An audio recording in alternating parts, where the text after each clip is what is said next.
Subject-Verb Agreement. You might have many questions as to what that is.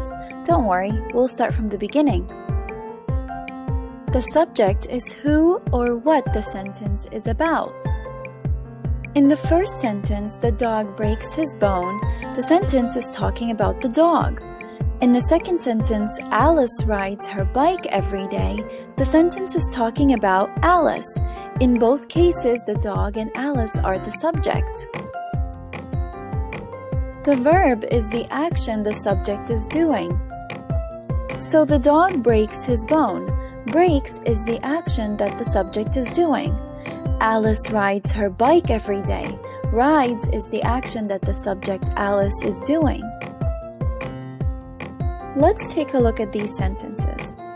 Alex plays soccer after school. Tom and Amy plays basketball after school. Something doesn't sound right in these sentences. And that's why our subject and verb had an agreement where they must agree to work together to make the sentences sound good.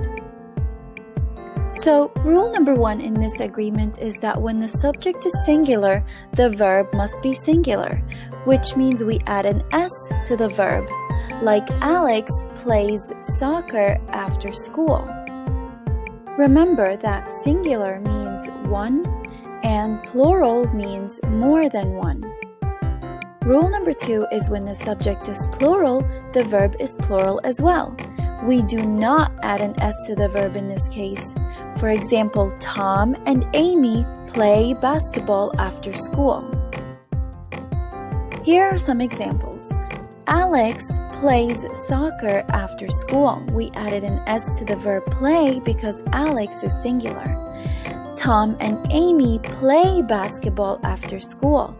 Play here doesn't have an S because Tom and Amy are plural.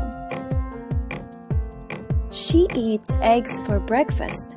We added an S to the verb eat because she is singular. The boats sail across the sea. We did not add S to the verb sail because the boats are plural. Just like many other rules that have exceptions, this rule has an exception too. I and you, even though they are singular, we do not add an S to the verb that comes after it. For example, I drink milk every morning. You swim faster than me. For both of these examples, the verb that comes after I and you, which is drink and swim, they do not have an S even though I and you are singular.